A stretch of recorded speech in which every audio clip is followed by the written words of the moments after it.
호르무즈 해협이 잠시 진정되는가 싶더니 이번에는 홍해 상황이 심상치 않습니다. 예멘 후티 반군과 사우디아라비아의 충돌이 격해지면서 사우디에서 처음으로 민간인 사상자까지 발생했습니다. 김선중 기자의 보도입니다. 친이란 예멘 후티 반군이 이번에는 사우디아라비아 남부 국경지대인 나르잔 지역을 직접 공격했습니다. 사우디군은 이번 공격으로 민간인 11명이 다쳤고 4살 어린이도 포함됐다고 전했습니다. 후티 공격으로 사우디 민간인이 대규모로 피해를 본 건 이번이 처음입니다.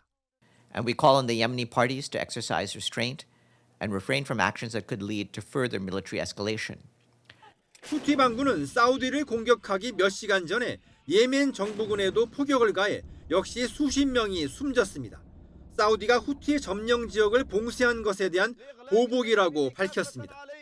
ومنعه من العبور لتثبيت معادلة الحصار بالحصار مهما كانت النتائج والتداعيات. 후티 반군은 말이 반군이지 사실상 예멘의 실질적인 통치 세력이라고 해도 과언이 아닙니다.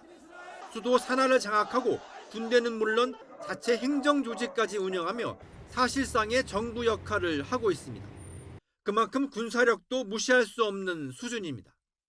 사우디는 이란의 사주를 받은 후티와 이라크 민병대가 곧 동시에 공격을 감행할 것으로 보인다고 밝혔습니다. 앞서 사우디가 미군과 함께 공습을 단행하자 이라크 민병대 역시 보복을 경고했습니다. 사우디와 후티 반군의 무력 충돌이 가열되면서 중동의 제2전선이 형성됐다는 우려도 커지고 있습니다. 특히 사우디가 적극적으로 이란 전쟁 중재에 나서는 상황에서 외교적 해결을 무산시키려는 의도라는 이야기도 나옵니다. YTN 김선중입니다. 매매와 전세, 월세가 모두 오르는 트리플 강세 속에 여야는 내탁 공방에 나섰습니다. 다만 비거주 1주택자에 대한 세부담을 대폭 강화한 세제 개편안 발표로 여당 내부에서도 노심초사하는 모습이 엿보입니다. 국회로 가보겠습니다. 박정현 기자. 네, 국회입니다. 네, 세제 개편안 발표 뒤에 특히 수도권 의원들을 중심으로 우려가 커지는 분위기인데 민주당 지도부의 입장은 어떻습니까? 네, 우선 세금으로 집값 잡겠다는 생각은 없다는 청와대 기조에 발맞춰 세제 정상화의 일환이라는 게 공식 입장입니다. 민주당 지도부 아침 회의에서 공급대책 후속 법안을 가로막고 서울 공급절벽을 만든 건 국민의힘과 오세훈 서울시장 탓이라며 비난의 화살을 돌렸습니다.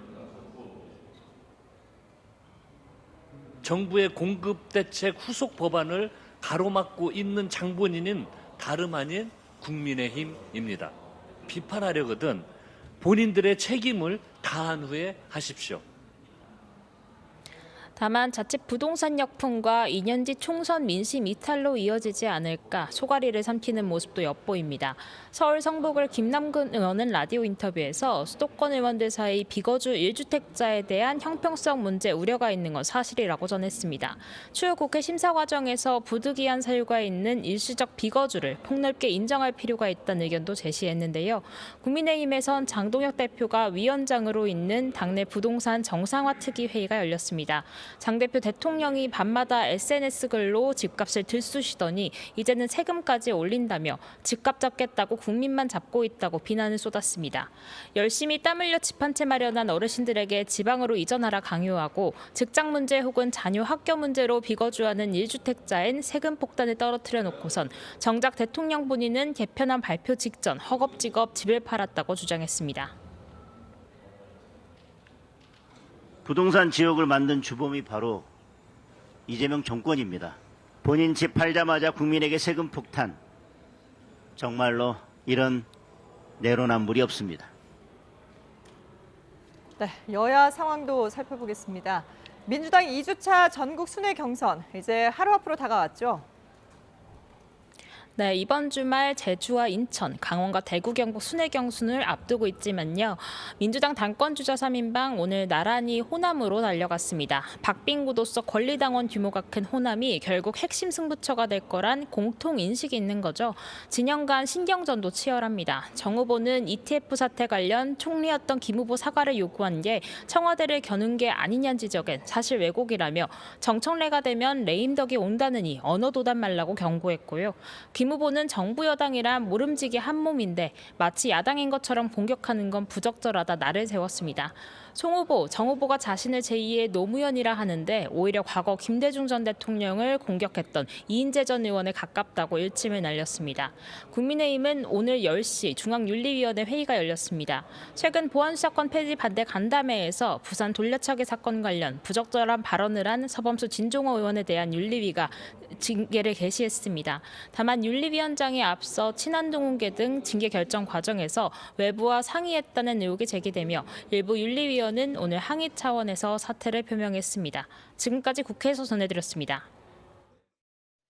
절기 입추가 무색할 정도로 극한 더위가 기승입니다. 오늘도 서울 일부 지역은 낮 기온이 40도에 육박했고 절기 입추 중에서는 119년 만에 가장 더운 날씨를 기록했습니다. 주말인 내일은 날씨가 급변해서 동쪽 지역에 기습적인 호우가 내릴 전망입니다.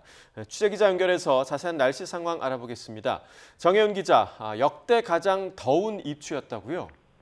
네, 그렇습니다. 현재 서울 공식 낮 기온이 37.4도까지 올랐습니다. 이 기온은 1907년 관측 이래 입추 중 가장 높은 기온으로 119년 만에 가장 더운 입추에 해당합니다. 또 수도권을 비롯한 전국 곳곳에 폭염 중대경보가 내려진 가운데 오늘도 40도에 육박하는 더위가 기승인데요. 현재 서울에서 가장 더운 곳은 금천구와 강서구 등으로 39.1도까지 올랐습니다. 기온이 계속 오르고 있기 때문에 서울은 오늘 또 최고 기온을 기록할 가능성이 있습니다.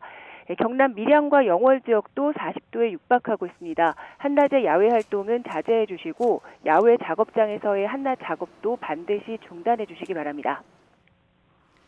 네, 주말부터는 단비가 절실했던 동쪽 지역에 비 예보가 있는데 그런데 이 지역에 오히려 호우 피해가 우려된다고요?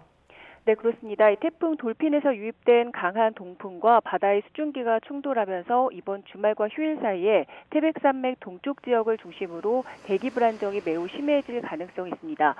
주말과 휴일 강원 동해안과 산간 지역에 최고 150mm 이상, 경북 동해안으로도 최고 80mm의 많은 비가 내리겠고요. 일요일에는 부산과 양산 등 경남 동부 지역으로도 강수 지역이 확대하겠습니다. 특히 시간당 30에서 50mm의 기습적인 게릴라성 호우가 예고돼 호우특보가 내려질 수 있겠고요. 일부 지역은 산사태나 토사 유출 피해도 우려됩니다. 태풍 돌핀은 다음 주 초반 중국 상하이 부근에 상륙하겠습니다. 다만 태풍이 이동하는 과정에서 제주도와 해안가 또 해상에는 강풍특보나 호우특보 또 풍랑특보가 내려지는 곳이 있겠습니다. 이미 남해동부 먼바다에는 풍랑특보가, 제주도에는 강풍예비특보가 발령 중입니다. 태풍으로 인한 직접 영향은 없지만 이후 약화한 비구름이 한반도로 재유입될 가능성도 있어서 주말 이후 상황도 계속해서 주시해야 합니다. 지금까지 과학기상부에서 YTN 정혜윤입니다. 네, 이번에 아파트 건설 현장으로 가보겠습니다. 정현호 기자, 상당히 더워 보이는데 마련된 폭염 대책이 있습니까? 네, 일단 이곳 건설 현장에 있는 의정부 일대 현재 날씨가 기상청 기준으로 봤을 때 34도 이상으로 체감 온도가 올라가고 있습니다. 중계를 위해서 이곳에 대기를 하고 있을 때도 땀이 계속 물처럼 흘러나오고 있고 또 바닥에서 올라오는 열기 때문에 숨쉬기가 좀처럼 쉽지 않은 상황도 이렇게 느껴지고 있습니다. 이곳 건설 현장에서는 이러한 폭염에 대응을 하기 위해서 비닐에 얼음을 넣는 이러한 목도리를 만들 수 있게 해두었습니다. 직접 한번 착용을 해보고 이렇게 뒤편도 보시면은 물이 나오는 터널도 이렇게 설치된 모습을 볼 수가 있습니다. 직접 안쪽으로 들어가서 물이 분사되는 것을 맞아 보니까 더위가 다소 가시는 듯한 느낌도 받을 수가 있는데요. 조금 전에는 이곳 건설 현장에서 빙수를 직접 제공을 하면서 더위를 식히는 모습도 볼 수가 있었습니다. 네, 아무래도 건설 현장 옥상 쪽에서 느껴지는 더위는 훨씬 심각할 것 같은데요. 네, 조금 전 정오쯤에 저희가 한창 더울 쯤에 이곳 아파트 옥상부 쪽으로 올라가서 직접 상황이 어떤지 확인을 해봤습니다. 이곳 저층부보다 훨씬 더 상황이 심각했는데 갔다 왔던 화면 직접 한번 보겠습니다. 42층짜리 아파트를 짓는 37층 현장에 나와 있습니다. 한창 건설이 진행 중이기 때문에 지금은 이곳이 제일 높은 곳인데요. 보시는 것처럼 일부에만 이렇게 천막이 설치돼 있고 햇빛이 그대로 내리비추는 상황에서 바닥에서 올라오는 열감이 상당히 크게 느껴집니다. 신발을 신고 있는데도 열감을 상당히 느낄 수가 있는 상황인데요. 보시면 이렇게 옥상 작업자들을 위해서 더위 쉼터도 마련해둔 상황입니다. 직접 한번 들어가 보면은 이렇게 대형 선풍기를 설치해 두었고 이동식 에어컨도 설치해둬서 작업자들이 편하게 쉴 수 있게끔 해두었습니다. 들어오니까 그나마 더위가 가시는 것 같은 느낌이 드는데요. 아무래도 저층부까지 내려가서 쉬기 쉽지 않은 작업자들을 위해서 이렇게 5개 쉼터를 설치해 둔 것이라는 설명입니다. 네, 여러 시설들을 준비해 놨는데 그럼 현장에서 폭염 예방 수칙은 잘 지켜지고 있습니까? 네, 체감 온도에 따른 고용노동부의 단계별 지침을 제대로 지키고 있다는 설명입니다. 지금 체감 온도가 34도를 넘어가는 상황 속에서 일단은 오후에는 5개 작업을 전부 다 멈춘 상황이라는 설명입니다. 이러한 여건 속 최근엔 평소보다 이른 시간인 새벽 5시 반에 출근해서 오후 1시 이전에 모든 작업을 마치고 무더운 시간대를 피하는 중이라고 설명합니다. 근무 시간을 조정한다든지 타설 횟수도 주 5에서 주 4회로 조정해서 근무 시간이라든지 업무량을 조정을 좀 했습니다. 이곳과 같은 대형 건설 현장에선 폭염 수칙이 이처럼 다소 잘 지켜지는 것으로 보이는데요. 다만 다른 영세한 공사장에선 휴게 등 폭염 수칙이 지켜지기가 쉽지 않을 수 있을 만큼 관계 당국의 관심이 필요할 것으로 보입니다. 네, 전해드린 것처럼 입추에도 가시지 않는 무더위에 에어컨이 없는 교도소 수용동도 찜통입니다. 네, 정원보다 많은 수용자를 관리해야 하는 교도관들의 고충도 커지고 있는데요. 현장에 취재기자 나가 있습니다. 김희영 기자.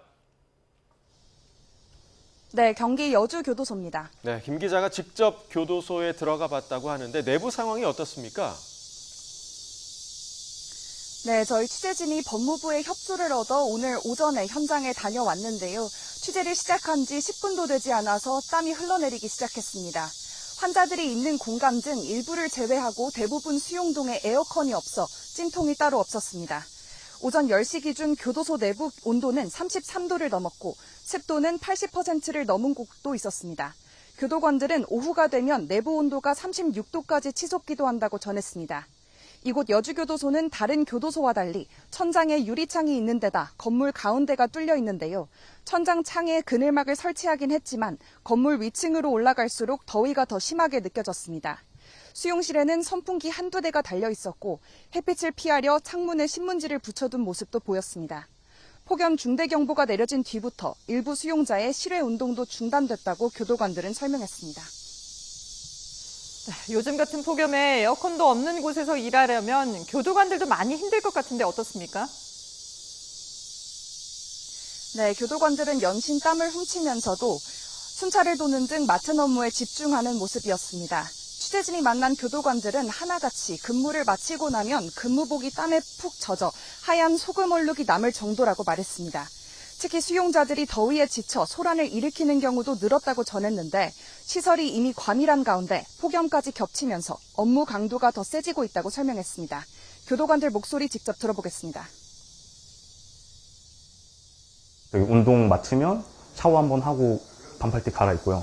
그 저녁에도 한 3시쯤에 샤워 한번 더 하고 집에 가면 반팔티 빨려고 보면 소금기가 이렇게 U자형으로 두 개 반팔티가 가득 채워져 있습니다.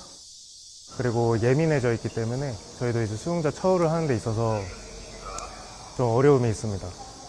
그 때문에 이제 사고도 많이 나고 있고 싸움도 많이 나고. 전국 교도소 평균 수용률은 125%가 넘었습니다. 이곳 여주교도소도 수용률이 121.4%로 정원의 2배 인원이 머무는 수용실도 있습니다. 이에 따라 교도관 2명이 많게는 165명의 수용자를 관리해야 하는 것으로도 파악됐습니다. 땀에 젖은 교도관들은 해야 할 일이라면서도 지친 기색이 뚜렷했는데 근무 여건 개선에 대한 고민이 필요해 보입니다. 지금까지 경기 여주교도소에서 YTN 김희영입니다.